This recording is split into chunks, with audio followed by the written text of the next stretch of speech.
यादव शूद्र है, अखिलेश यादव शूद्र समाज से आते हैं, इसलिए वो शुद्धिकरण किया। कीर्तनराम मांझी सिंहेश्वर स्थान मंदिर में जाते हैं पूजा करने, बाहर निकलते हैं तो उस मंदिर की बुराई होती है।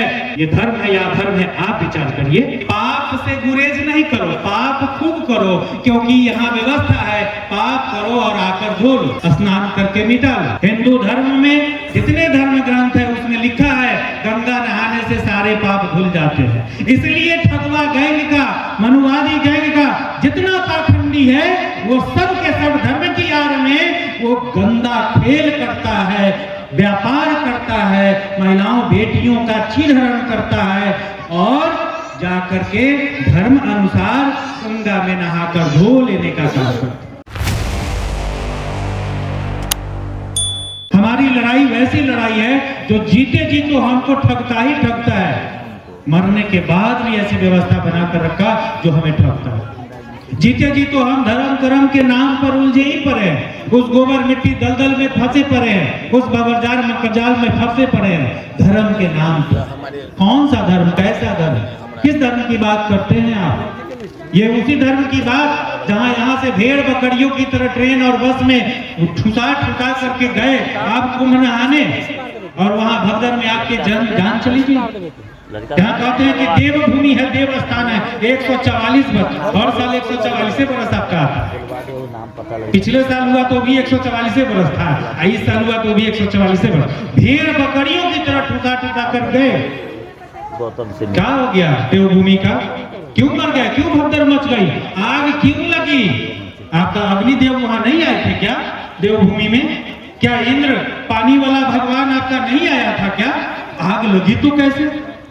पानी आखिर क्यों नहीं बरसाया? आग लग भी गई, टेंट जलने लगी तो पानी क्यों नहीं बरसाया? भगदड़ कैसे मच गई? आप तो धर्म के नाम पर पुण्य कमाने गए थे, देवभूमि में देवताओं का आशीर्वाद लेने गए थे, फिर भगदड़ में जान कैसे चली गई? आप भुला कह गए। ये मीडिया, सोशल मीडिया के माध्यम से हर ग्रुप में हमारे विद्वान साथी लोग और ग्रुप के सम्मानित सदस्य लोग रोज फोटो डाल रहे हैं, बुढ़ पुरानिया लोग का, युवा नौजवान बच्चा सबका, कि भुला गए भुला गए भुला गए। अरे काहे का भुला गए? वो तो ठगवा गैंग का कह ही रहा है कि जो गंगा कुंभ आए नहाने, किनारे पर मर गए, गंगा नहाने आए और भगदड़ में मर गए, उनको मोक्ष मिल गया।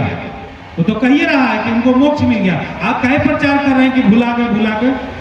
अगर गए थे देव का सम्मान करने गए थे, पुण्य कमाने गए थे, पाप धोने, तो कहीं ना कहीं से पुण्य कमा के आइए जाएंगे वापस घूमे फिरे, न तो मोक्ष में चल जाएंगे। जरूरत क्या खोजने की, ढूंढने की, यही प्रचार करने की कहाँ जरूरत है? उसी ठगवा गैंग का एक और जो ऊपर का मठाधीश है वो कहता है कि अच्छा यहाँ मरने से अगर मोक्ष मिलता है, आओ तुमको ही धक्का दे देते हैं, तुमको मोक्ष मिल जाए। उसकी अपनी लड़ाई है।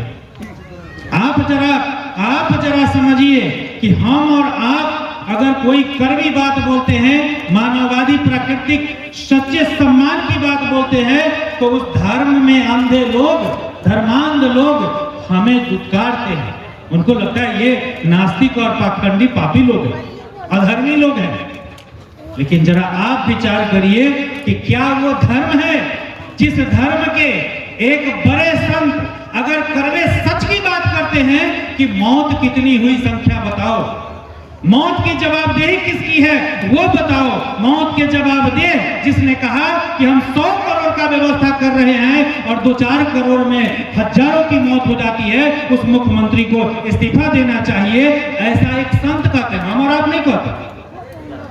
तो फिर उसी संत को भिन्न भिन्न तरह की गालियां देने वाले ये वही तथाकथित आगे टीका पीछे टीक, भर भर थाली खाए नीच वाले उसी संत को गालियां देते। मतलब ये वैसा धर्म है जिस धर्म में चाहे वो संत बड़े धर्माचार्य क्यों न हो, अगर वो सच बोलते हैं तो उन्हें गालियां दी जाती। तो धर्म में एक व्यवस्था है कि पाप से गुरेज नहीं करो, पाप खूब करो, क्योंकि यहाँ व्यवस्था है पाप करो और आकर धो लो, स्नान करके मिटा लो। हिंदू धर्म में जितने धर्म ग्रंथ है उसमें लिखा है गंगा नहाने से सारे पाप धुल जाते हैं। इसलिए ठगवा गैंग का, मनुवादी गैंग का जितना पाखंडी पाखंडी है वो सब के सब धर्म की आड़ में वो गंदा खेल करता है, व्यापार करता है, महिलाओं बेटियों का चीरहरण करता है और जाकर के धर्म अनुसार गंगा में नहाकर धो लेने का काम करता है। और इतनी ज्यादा संख्या में वहां पापी इकट्ठे हो गए कि गंगा को भी बर्दाश्त नहीं हुआ, आग लग गई। और आग लग गई तो इंद्र भी वहां से गायब हो गया। कहा इतने पाखंडियों को कौन बचाएगा, ये सब पाप का ये कुंभ है, ये महाकुंभ नहीं, ये मौत का कुंभ। इंद्र भी भाग गए, पानी नहीं बरसा, इंद्र भी भाग गए नाराज होकर। ये वो धर्म है जिस धर्म के लिए फेर भकरियों की तरह हमारे अनपढ़ तो अनपढ़, पढ़े लिखे लोग, MA BA पास अफसर नेता सब लोग ठुसा ठुसा करके जा रहे हैं। और चढ़ावा किसको चढ़ाते हैं? अपने खून पसीने की कमाई वहां जो लुटाने जा रहे हैं, जिसके पैर पर, जिसको कहते हैं ये संत है, वो संत की जरा परिभाषा देखिए और तस्वीर देखिए। जो लोग गए होंगे उनको भी पता होगा, दिखाई दिया होगा। आम लोग जो यहाँ से खून पसीना का कमाई लेकर के जा रहे हैं, उनके लिए गलत व्यवस्था है। वो धक्का पर धक्का गाजर मूली की तरह पिच करके मर रहे हैं। और दूसरी तरफ VVIP व्यवस्था राजनेताओं और राजधर्मात्माओं के लिए एक संत 251 किलो सोने के रथ पर सवार होकर आ रहे हैं। एक संत AK-47 AK-56 मशीन गन और कौन बंदूकधारी साथ में बॉडीगार्ड लेकर आ रहे हैं। एक संत लैंड रोवर मर्सिडीज BMW पर चढ़ के आ रहे हैं। एक संत BMW पर छतरी खोल के ऊपर सवार है और पीछे पीछे उसके जो अनुयायी है वो दौड़ लगा रहा है, पैदल दौड़। क्या ये संत हो सकते हैं? जो BMW लैंड रोवर पर और बम गोली बारूद लेकर के चलने वाला, क्या ये संत हो सकता है? विचार आप करिए, वो लोग विचार करें जिनको आज की यहाँ की बातें दिवंगत कामेश्वर बाबू के सम्मान में आयोजित कार्यक्रम में मानवतावादी बातें, शैक्षणिक बातें, बौद्धिक बातें जिन्हें कड़वी लगती है और जो गोबर माटी में नाक डुबाए हैं, जिन्हें लगता है कि वो धर्म है, आप विचार करिए कि वो धर्म है या वो अधर्म है। माता पिता का सम्मान, उस समय से कई हमारे विद्वान वक्तागण ने इतनी सारी बातें कही है कि अगर इस दुनिया में है तो वो माता पिता सबसे बड़ी चीज। हर धार्मिक आयोजन में हम लोग जयकारा लगाते हैं, नहीं लगाते हैं जयकारा? हर धार्मिक आयोजन में जो लोग धार्मिक है, हम लोग नहीं लगाते। हम लोग जानते हैं कि हमारा घरे में सब देवता है, बाहर नहीं है। जो लोग धार्मिक हैं वो जयकारा लगाते हैं। प्रेम से बोलिए जगत जननी महारानी की, लगाते हैं ना? क्या मतलब है उसका? जयकारा तो आप लगा आए कहाँ? गोबर माटी पत्थर के सामने। लेकिन अपने घर में कभी समझ पाए कि वो जगत जननी महारानी कौन है? जगत मतलब संसार, जननी मतलब जन्म देने वाली सबसे बड़ी रानी महारानी। वो संसार को जन्म देने वाली, संसार कौन है? हम और आप है, सब ना संसार है। कोई भी जीव जंतु, मनुष्य ही नहीं, कीड़े मकोड़े, पेड़ पौधे, कोई भी, ये संसार है। उस संसार को जन्म देने वाली माँ है, वो जगत जननी माँ है। वो माँ जन्म देने वाली पीढ़ी दर पीढ़ी। और उस माँ का अपमान हमारे ही समाज में माँ का अपमान करते हैं, चाहे वो अनपढ़ हो चाहे वो पढ़े लिखे, और चले जाते हैं तीर्थ धाम करने। माँ गुम हो गई, माँ मर गई, भगदड़ में पिच गई, कौन रक्षा करेगा? और दूसरा जयकारा लगाते हैं परम पिता परमेश्वर की, नहीं बोलते? परम पिता परमेश्वर की। कौन है परम पिता? परम मतलब सबसे बड़े पिता, उसी में शब्द है पिता। और जाकर गोबर माटी के सामने, पत्थर के सामने प्रेम से जयकारा लगा रहे। ये कैसी पढ़ाई, कैसी डिग्री, कैसी समझदारी, कैसी बुद्धिमानी, कैसा धर्म? ये काहे का धर्म?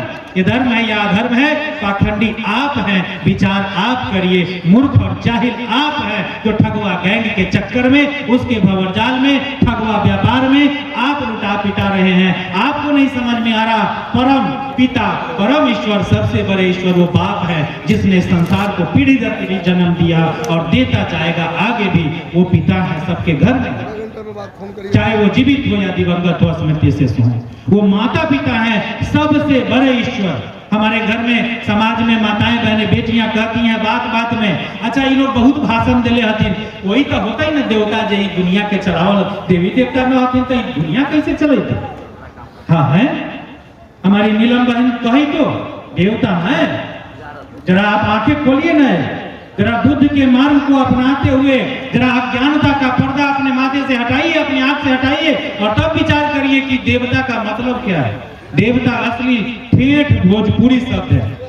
जैसे बोलते हैं अब तरह जा तरह खा तरह पियो तरह बोलते हैं, उसी तरह देवता देने वाला, देवता लेवता लेने वाला और देवता देने वाला। मैं गलत हूं तो विचार करिएगा। लेवता लेने वाला, देवता देने वाला, जिसने जन्म दिया माता पिता, जिसने भोजन दिया माता पिता, जिसने कपड़ा दिया माता पिता, जिसने शिक्षालय तक पहुंचाया माता पिता, जिसने घर बना कर दिया माता पिता, जो इस समाज में जिनके बदौलत मेरी पहचान है माता पिता, जो इस सुंदर संसार में लाए हैं वो माता पिता। इसके अलावा किसने क्या दिया है? वो देवता, वो माता पिता है जिसने सब कुछ दिया। कहते हैं एक बाप धूप में जलता है, एक माँ चूल्हे पर जलती है, तब औलाद पलती है। एक पिता 2 जून की रोटी जाड़ा गर्मी बरसात कमा कर लाता है, हर दिन बाहर कहां कहां जाता है, क्या क्या मेहनत करनी पड़ती है, क्या क्या परेशानियों से जूझनी पड़ती है। उस पैसे से राशन खरीद कर माँ उस चूल्हे की आग पर जलकर रोटी खाना भोजन बनाती है, तब औलाद के पेट भरता है, क्षुधा भरती है, औलाद पलती है। जरा आप विचार करिए कि इसके अलावे कोई है क्या जो उस इंसान को बचपन से लेकर के जवानी और बुढ़ापे तक कुछ देता हो किसी को? यहाँ तो अपना भाई भाई में धर्म युद्ध हो जाता है धन संपत्ति के लिए। गांव समाज आपस में मार काट पैटा कर लेते हैं धन संपत्ति के लिए। कौन देगा दूसरा? वो दूसरे अगर ईश्वर हैं, भगवान हैं, देवता हैं, तो वो शिक्षक हैं, गुरु हैं, जो हमें ज्ञान देते हैं। अच्छा जीवन हम कैसे जिए वो हैं हमारे लिए देवता, जो शिक्षा देते हैं, वो देने वाले। बाद बाकी वे सब लोग देवता और ईश्वर के समान वो लोग हैं जो एक दूसरे को जीवन जीने में मदद करते हैं किसी न किसी रूप में। वे सब ईश्वर और देवता है, देने वाला। बाद बाकी चाहे वो हिंदू, मुस्लिम, सिख, ईसाई, कोई भी धर्म हो, कोई भी पंथ हो, जो धर्म के रक्षा के लिए या धर्म के धंधा के लिए आपसे चंदा दान दक्षिणा लेता है, वो देवता है, वो ठगवा व्यापार है, वो देवता नहीं है। विचार आप करिए। अगर उसमें शक्ति होती तो वो खुद अपना बना लेता, मरते हुए किसान को मंदिर और मस्जिद से निकाल करके अनाज देता, रुपया पैसा देता, कपड़ा देता, बचा लेता। किसी अगलगी में किसी का घर जल गया, सरकारी अनुदान नहीं, मंदिर और मस्जिद से निकाल के दे देता, अगर वो देवता होता, अगर उसमें शक्ति होती तो।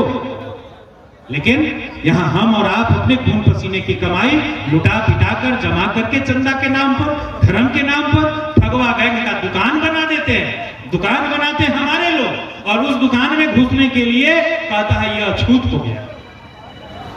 उत्तर प्रदेश के पूर्व मुख्यमंत्री को याद रखना चाहिए, जो जाकर गंगा में स्नान करके शंकराचार्य के पैर के नीचे बैठे हैं, तस्वीर वायरल है। उन्हें विचार करना चाहिए कि जब वो मुख्यमंत्री आवास खाली कर रहे थे तो वहां गौमूत्र और गंगा जल से उस आवास का शुद्धिकरण किया गया। क्यों?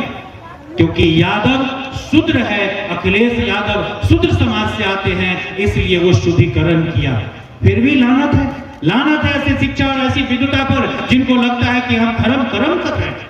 आप धर्म कर्म नहीं कर रहे, आप अपने साथ साथ अपने परिवार और अपने कुल वंश का नाश कर रहे हैं, अपमान के साथ साथ बर्बाद कर रहे हैं, सम्मान नहीं कर रहे।